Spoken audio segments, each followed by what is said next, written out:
You are not suffering from a lack of confidence. You are suffering from an addiction to the permission of others. Most people spend their entire lives building a house of cards, where every brick is a like, a compliment, or a nod of approval from someone who doesn't even care about them. You are waiting for the world to tell you that you are worthy, while the world is too busy fighting its own insecurities to notice yours. This invisible dependency is a silent parasite. It makes you hesitate before speaking. It forces you to overthink every text message. And it keeps you imprisoned in a life that feels like a tight suit you never outgrew. You are a ghost in your own story, haunting the hallways of what if and what will they think. True confidence, the dangerous kind, is not a loud voice. It is what the ancients called Euthymia, a state of inner steadiness, the quiet confidence that you are on the right path, regardless of the storm. In this video, I will hand you 9 principles from the iron-willed masters like Marcus Aurelius and Seneca. If you stay until the very end, you will no longer seek to be liked. You will seek to be undeniable. The first principle you must master is to stop asking for permission to exist. You often soften your opinions just to avoid discomfort. You are dimming your own light in a room that was never too bright to begin with. But Stoicism teaches that you are not here to be accepted. You are here to act according to reason. External validation is a volatile currency. Starting today, speak one truth you've been holding back clearly, calmly, and without apologizing for your right to be present. Second, you must step in and master the circle of sovereignty. Stop attaching your self-worth to goals. Seneca warned that much of our suffering comes from expectations. It is often a wound we inflict upon ourselves. A dangerously confident person anchors themselves to the effort, not the outcome. You control the sails, but the wind belongs to the universe. Before your next task, affirm to yourself, I control the input. The result is none of my business. The third principle to finding true strength is to forge your mind in friction. Confidence is not built in a comfort zone. Like steel under pressure, your mind only strengthens when tested through voluntary difficulty.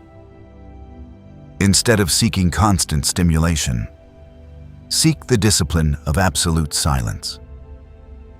Spend time alone with your thoughts, stripped of your phone and your distractions. When you train yourself to endure the weight of your own solitude, fear begins to lose its grip on you. Practice sitting in stillness for 30 minutes today to prove to your mind that you can survive the discomfort of being alone with yourself without breaking. Fourth, you must begin to redefine failure as essential feedback. To a Stoic, failure is not an end, but raw data. It is a signal, not a judgment. When you fear failure, you hesitate. When you understand it, you adapt. And adaptation is confidence in motion. After your next mistake, write down one lesson immediately. No emotion, just objective observation. The fifth shift lies in building the architecture of silence. The constant need to explain every decision is a hidden form of insecurity. True confidence is a silent engine. Noise is merely a sign of heat loss. As Marcus Aurelius often reminded himself, other people's opinions are outside your control.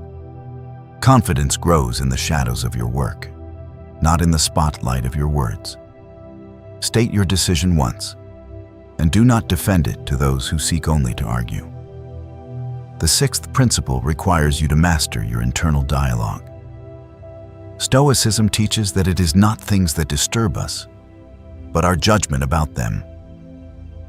If your internal dialogue is weak, your confidence will be brittle.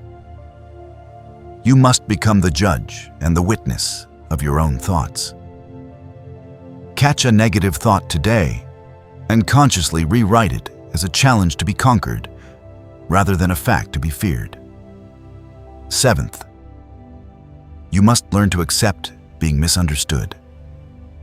You exhaust yourself trying to make everyone see the real you, but no one sees the world exactly like you do. Being misunderstood is the tax you pay for being authentic. Freedom begins the moment you stop trying to curate everyone's version of you in their heads. When someone misjudges you, let it go. Wear that misunderstanding like a badge of freedom. The eighth principle is to build a life without an audience. Many are confident only when they have viewers. If the audience leaves, that strength vanishes. Stoic confidence is private. It is the foundation of a building unseen, but essential. Do something meaningful today that no one will ever know about. Let the act itself be your reward, independent of any external applause. Finally, the ninth principle. Embrace memento mori, the ultimate boldness. Death is not just a distant event, it is always closer than you think. This realization makes you dangerous because it makes you bold. If this were your last hour, would you still be afraid of a stranger's opinion? Every time you touch this reminder, ask, if I could leave this life right now, would this fear still matter? I was once a prisoner of my own reflection in the eyes of others. But Stoicism taught me that confidence doesn't make you louder, it makes you steadier. It turns you into a mountain that does not move, no matter how hard the wind blows. The most dangerous man in the world is the one who wants nothing from you, fears nothing you can do, and answers only to the logic of his own soul. You have the key to your own cage. The door was never locked. Stay stoic. Stay dangerous.